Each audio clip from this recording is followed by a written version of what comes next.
संख्याओं के फलस्वरूप मैंने बताए थे, संख्या बताई थी आपको, प्राकृत संख्या बताई थी, गिनती की संख्याओं को याद है।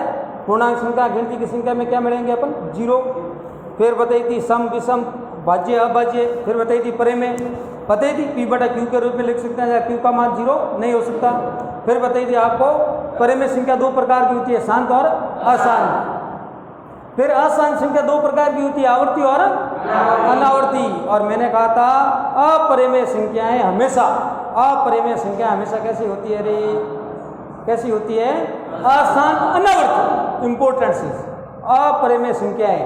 और अपरिमेय संख्या किसको कहते हैं, जिसे p बटा q के रूप में नहीं लिख सकते हैं, अर्थात वे सभी संख्याएं जो अंडर रूट के अंदर हो।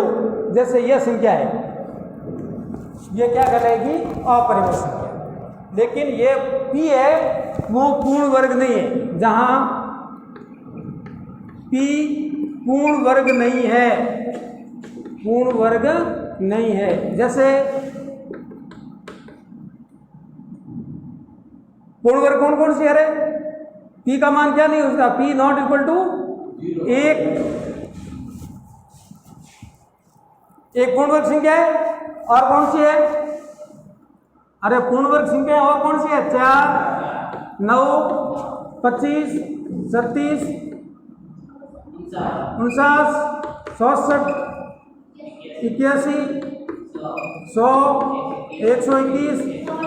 अरे समझ में आया, तभी तो वर्ग याद करने के लिए बोला तुम्हें। वर्ग तो याद करना ही करना है। वर्ग, वर्गमूल, घन, घनमूल, पहाड़े और भाजकता के नियम ये तो करने ही करने हैं। अब देखो ये सभी संख्या कैसी है, अपरिमेय। कैसी है रे, अपरिमेय संख्या है जो अंडर रूट के अंदर हो और उसका अपन वर्गमूल पूरा वर्गमूल नहीं याद कर सकते हैं, उसे सभी अपरिमेय संख्या कहते हैं। और परिमेय और अपरिमेय संख्या मिलकर क्या बनती है, परिमेय और अपरिमेय संख्या वास्तविक संख्या क्या बनती है, वास्तविक संख्या। और वास्तविक मतलब प्रकृति में जो भी वस्तु है उसका विलोम 100% है, उसका विलोम तो यही है। जैसे आकाश का क्या है, पाताल, भिखारी का क्या है, रंक का क्या है, राजा। और गरीब का क्या है, होशियार का क्या है, अनपढ़ थोड़ी है, विद्वान का होता है। तो वास्तविक का विलोम क्या होगा, एक तो वास्तविक संख्या है, उसका विलोम क्या होगा, वास्तविक देखो अपने को दिखाई दे रही है वो तो वास्तविक, जो अपने को दिखाई नहीं देती है वो क्या है, काल्पनिक संख्या। कैसी संख्या, काल्पनिक संख्या। और काल्पनिक संख्याएं आपको मिलेगी कहां पे, यदि 11th क्लास में, यदि 11th क्लास में आप गणित लोगे तो काल्पनिक संख्याओं की विस्तृत जानकारी मिलेगी। लेकिन छोटा सा दर्शन हो जाएंगे आपके तीसरी प्रश्नावली में। काल्पनिक संख्याओं के बारे में छोटी सी जानकारी आपको तीसरी प्रश्नावली में मिल जाएगी। वे सभी संख्याएं जो अंडर रूट के अंदर है, जैसे अंडर रूट -3 ये काल्पनिक संख्या है। ये क्या है, काल्पनिक संख्या। इसको ऐसे लिखते हैं अंडर रूट 3 आयोटा। ये आयोटा है, इमेजिनरी नंबर है। आयोटा ये क्या है, इमेजिनरी नंबर है। ये छोटा सा आगे की बात थी, अलग है, लेकिन इसको आपको ध्यान में रखना है ताकि अगली साल जब 11th में हो तो आपको समझने में कोई दिक्कत नहीं हो। अब देखो मैंने क्या कहा था, अपरिमेय संख्याएं कैसी होती है रे, अपरिमेय संख्या कैसी होती है, अशांत और अनावर्ती। आज अपन सिद्ध करेंगे, आज अपन, अपने को पता तो है √2, √3, √5, √6, √8 सभी अपरिमेय संख्या है, लेकिन आज अब सिद्ध करेंगे कि ये अपरिमेय संख्या है क्या। सिद्ध कीजिए कि √2 या √3 या √5 या √7 अपरिमेय संख्या है। ये आपको करना है सिद्ध। ये परीक्षा में 2 नंबर का सवाल एक बार, एक साल छोड़ के एक बार पूछते। इस सत्र में नहीं आया, अगले सत्र में पक्का आएगा। जैसे एक उदाहरण देता हूं मैं, उदाहरण सिद्ध कीजिए, कोई भी एक संख्या ले लूं मैं, सिद्ध कीजिए कि √2 एक अपरिमेय संख्या है। √2 कैसी संख्या है रे, अपरिमेय तो है, लेकिन अब मैं क्या करूंगा, इसको सिद्ध करूंगा। सिद्ध कीजिए कि √2 एक अपरिमेय संख्या है। ये आपको करना है सिद्ध। अब इसको सिद्ध करने के लिए हल, अब इसको सिद्ध करने के लिए पहले मैं इसको मानूंगा, क्या मानूंगा कि ये एक परिमेय संख्या है। क्या मानूंगा? परिमेय संख्या है। और परिमेय संख्या के अंतर्गत कोई न कोई कंडीशन दी हुई होगी, उस प्रतिबंध है उसका फॉलो ये नहीं करेगी √2, तो ये क्या हो जाएगी? अपरिमेय।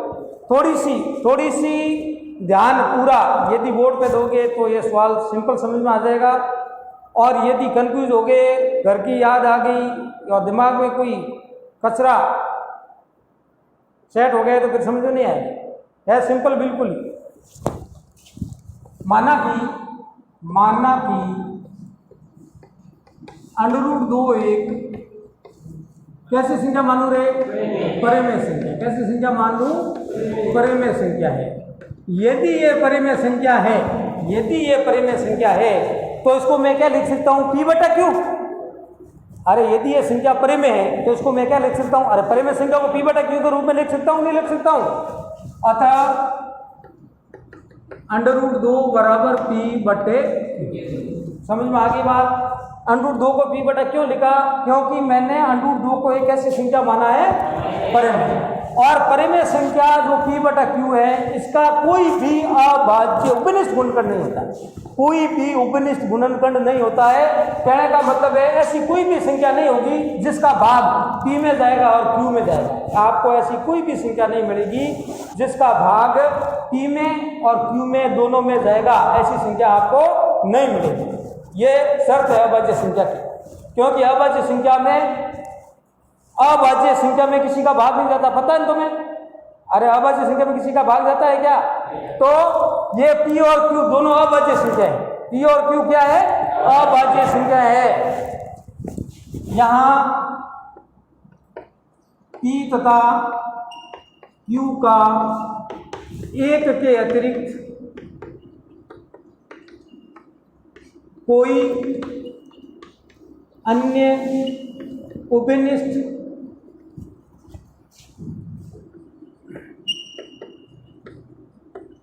गुणनखंड नहीं है। ये आप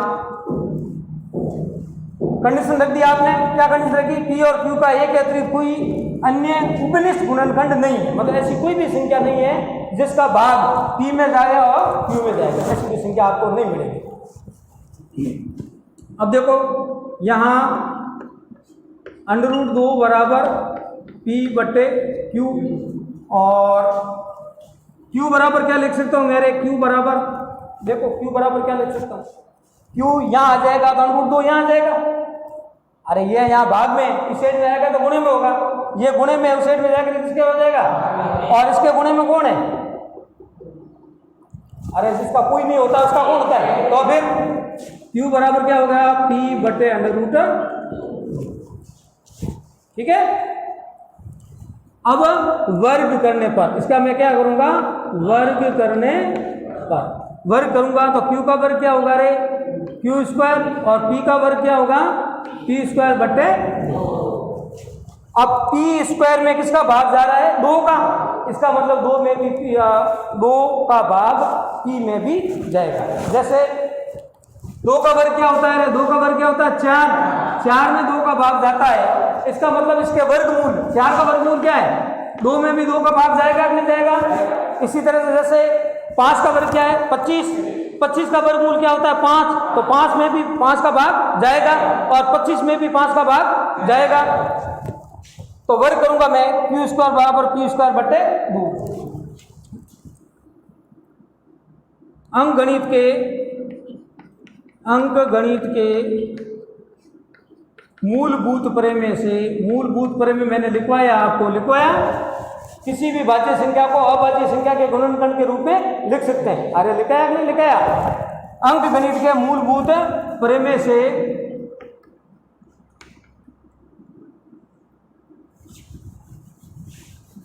थोड़ा चेंज कर दो, भाषा सिंपल हो जाएगा। यहाँ P² 2 से भाज्य है या विभाजित है,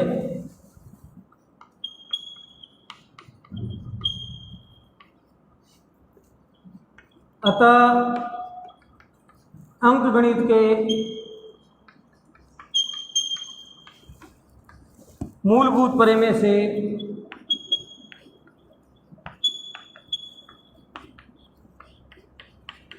पी भी 2 से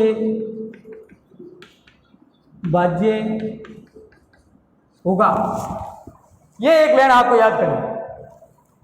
यदि पी स्क्वायर में 2 का भाग जाता है तो अंकगणित के मूलभूत प्रमेय से पी भी 2 से भाज्य होगा। ये आधा पार्ट इसका पूरा हो गया, आधा पार्ट और बचा है। क्या करूंगा मैं इसको, जैसे मैं लिख दूं समीकरण नंबर 1, इसको मैं क्या लिख दिया मैंने, समीकरण नंबर 1। अब समीकरण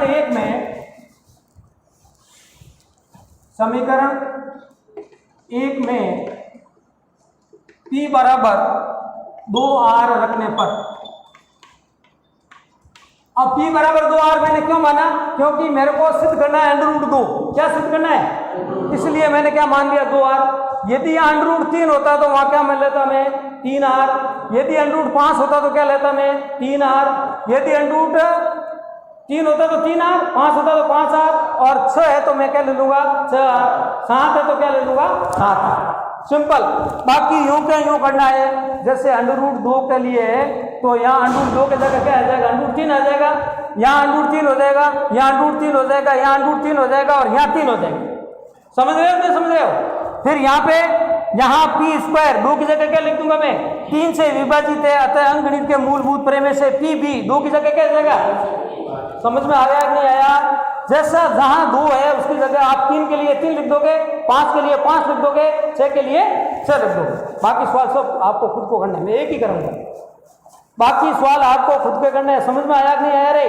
अब देखो आगे समीकरण 1 देखो, समीकरण 1 में है मेरे पास क्यू स्क्वायर बराबर पी स्क्वायर बट्टे 2। पी की जगह मुझे क्या लिखना है रे, पी की जगह मैं क्या लिख रहा हूं 2R, तो 2R का स्क्वायर, पी का स्क्वायर है मतलब 2R का स्क्वायर हो गया। अब देखो ये क्या आ गया रे, क्यू स्क्वायर बराबर 4R स्क्वायर बट्टे 2। 2 का वर्ग क्या हो गया 4। अब 2 का इसमें भाग दूंगा मैं, क्या आएगा रे 2 आएगा।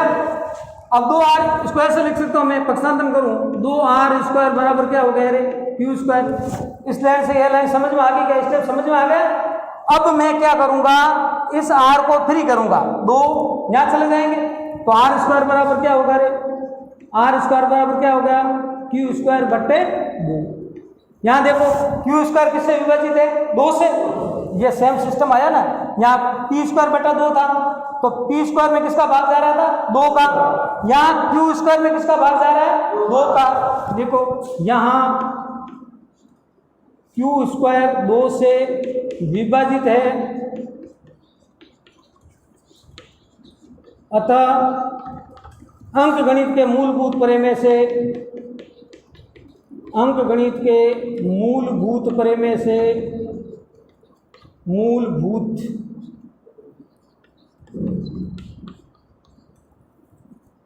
क्यू भी 2 से विभाजित होगा।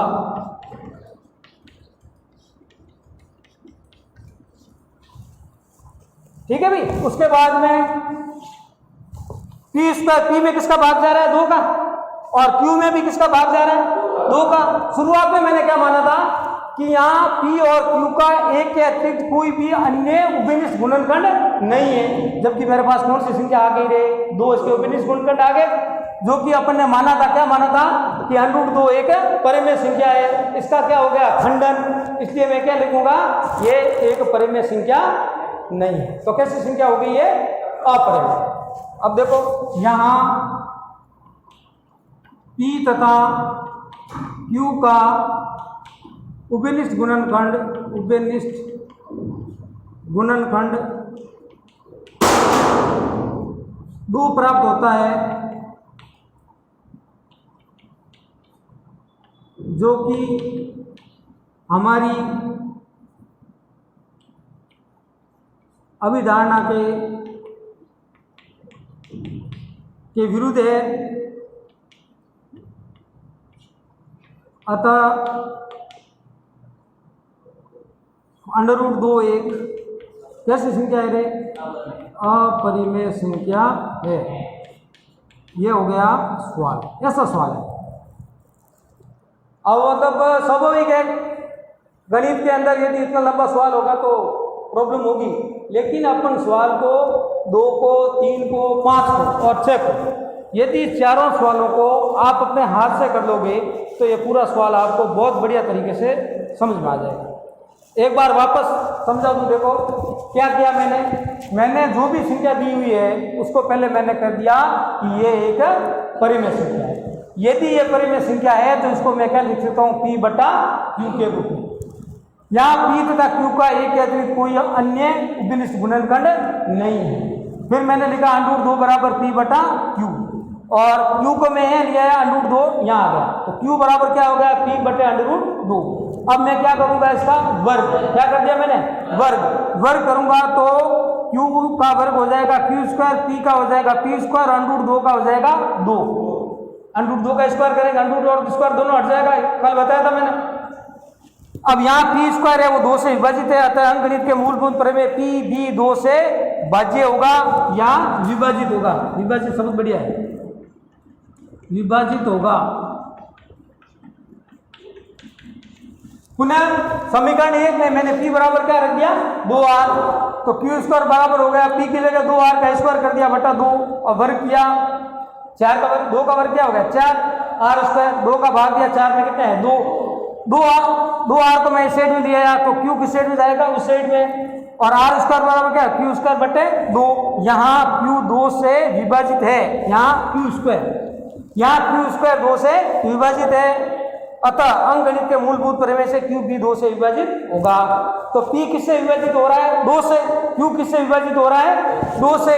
अब P और Q दोनों 2 से विभाजित हो रहे हैं, नहीं हो रहे हैं? तो हमारी जो अवधारणा थी कि यहाँ P तथा Q का कोई उपनिष्ठ गुणनखंड नहीं है, वो क्या हो जाती है? गलत। इसलिए जो हमने माना कि अंडर 2 एक परिमेय संख्या है वो नहीं हो सकती, इसलिए अंडर 2 कैसी संख्या है? अपरिमेय। यहाँ P तथा Q का उपनिष्ठ गुणनखंड 2 प्राप्त होता है, जो कि हमारी अवधारणा के विरुद्ध है, अतः अंडर 2 एक अपरिमेय संख्या है। अब आपको घर से सेम टू सेम, यदि अंडर 3 का है तो 2 की जगह क्या करोगे आप? 3 कर लोगे। 5 करना है तो 2 की जगह क्या लिख दोगे? 5, और 6 का करना है तो 2 की जगह क्या लिख दोगे? 6। ये 4 सवाल आपको घर से, एक तो ये है आपके सामने, 3 आपको घर से करके ले कर लोगे, और कर लोगे हाथ से करना है। पहली बार देख के करो, दूसरी बार बिना देखने का लिखने का प्रयास करो, तीसरी बार आपको लगेगा कि तो बस बहुत ही सरल है। वैसे थोड़ा लंबा है लेकिन अभ्यास से सरल हो जाएगा। नोट करो इसको। पूछो सब है, फादरा है।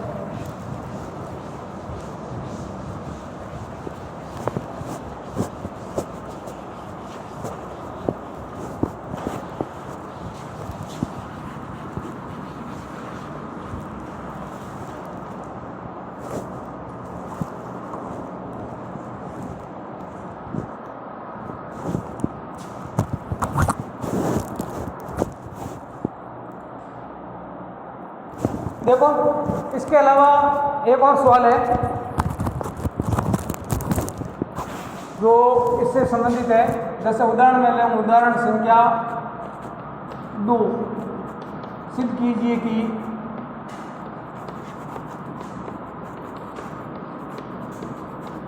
दो अंडर रूट 3 एक अपरिमेय संख्या है।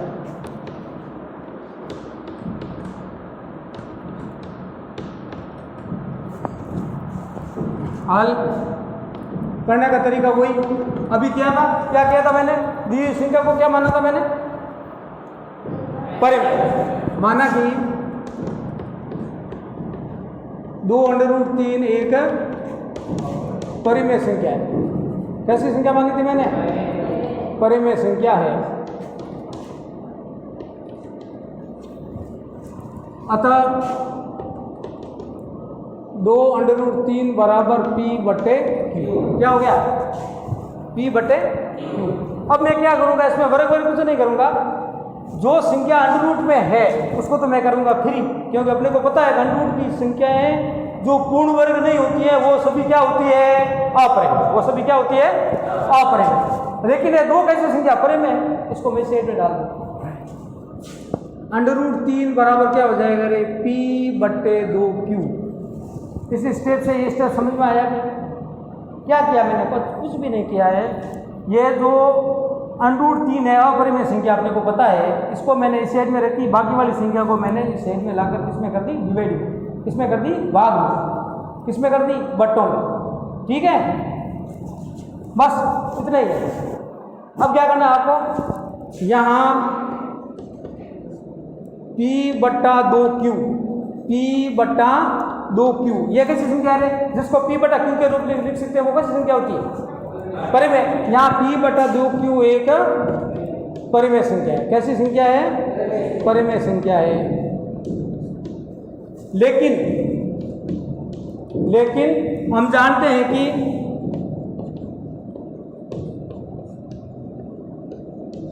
अंडर रूट 3 एक अपने अभी सिद्ध किया था, अंडर रूट 3 को सिद्ध किया था, अंडर रूट 2 को सिद्ध किया था। अंडर रूट 3 कैसी संख्या है, हम जानते हैं कि अंडर रूट 3 एक कैसी संख्या है, अपरिमेय संख्या। कैसी है, अपरिमेय संख्या है। अतः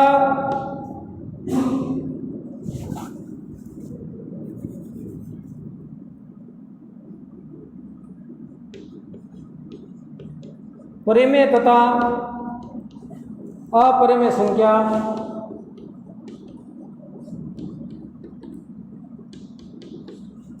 कभी भी बराबर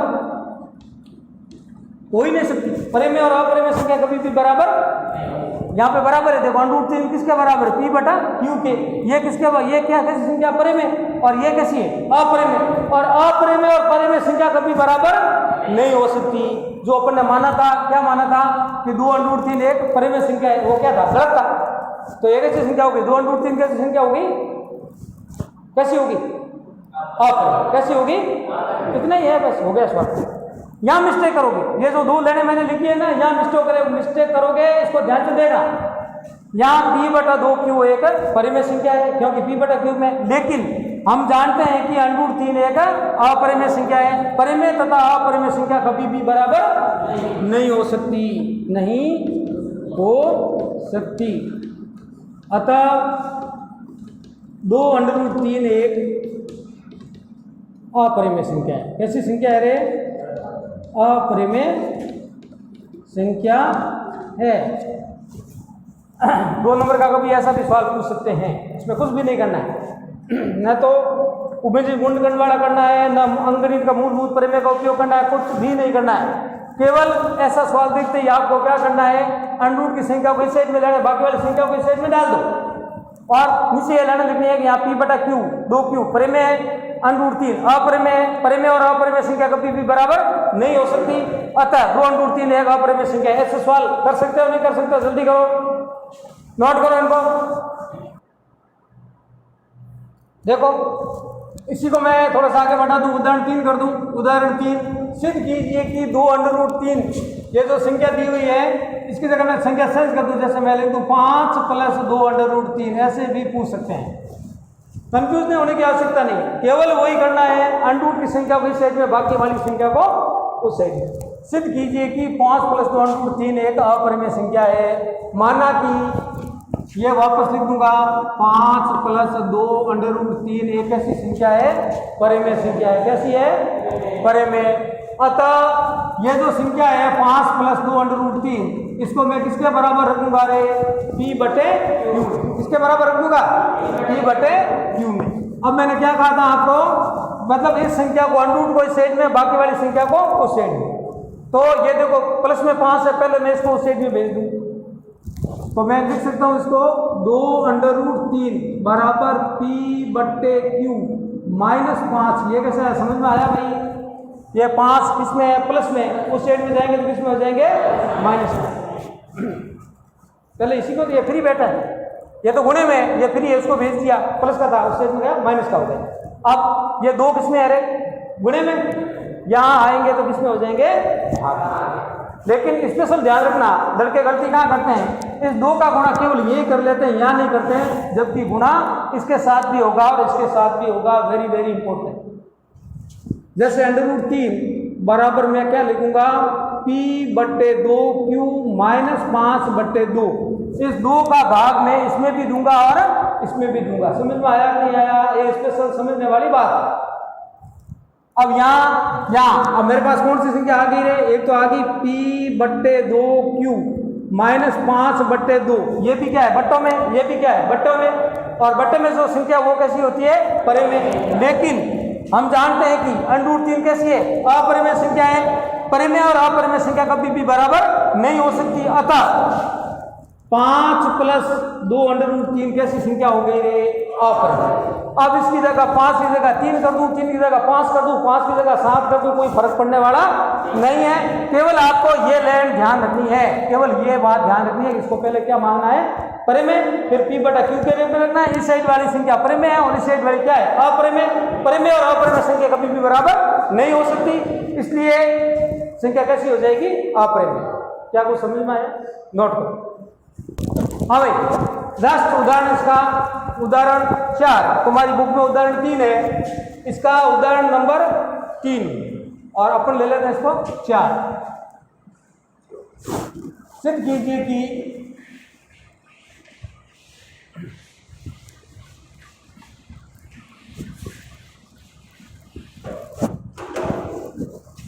√2 + √5 एक अपरिमेय संख्या है।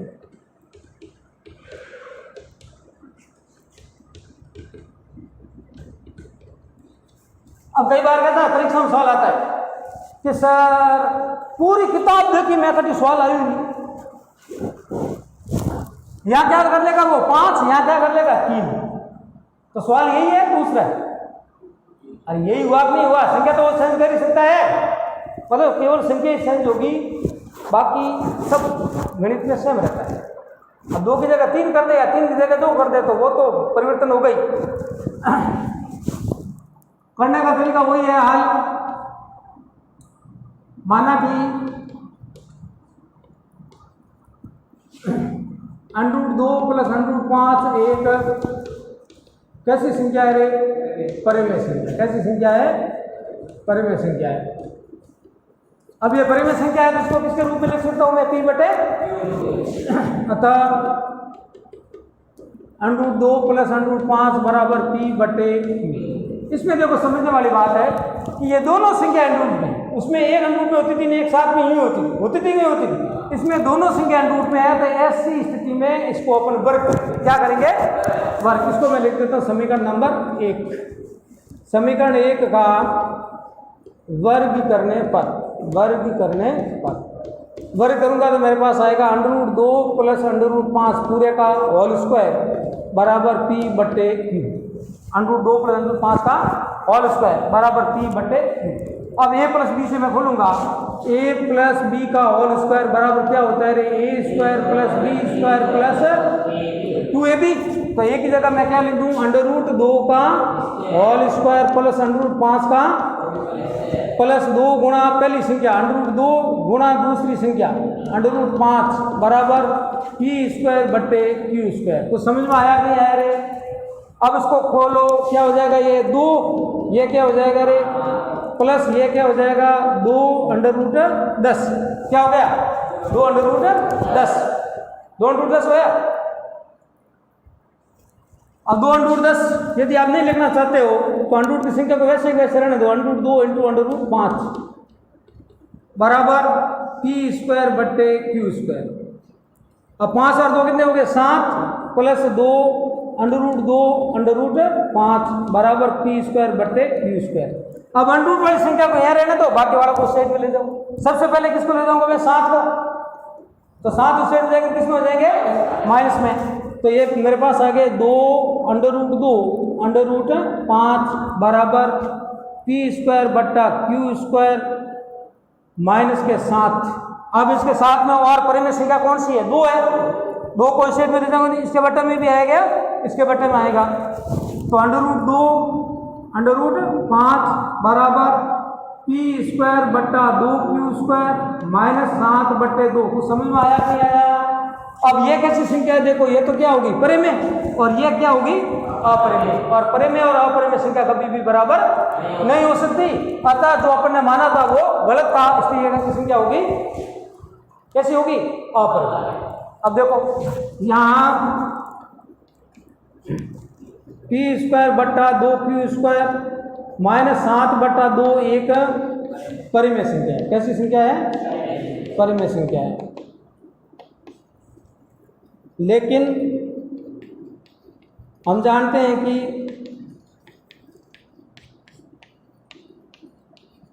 √2, √5 दो इसमें निशान गुणे रहो, एक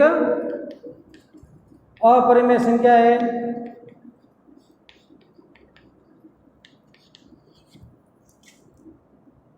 अतः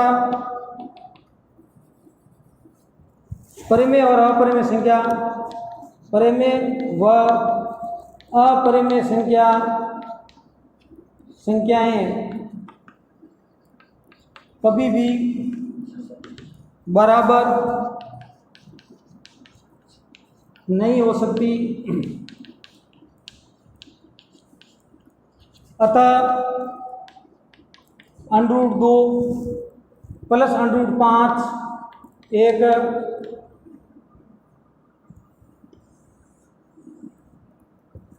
अपरिमेय संख्या है।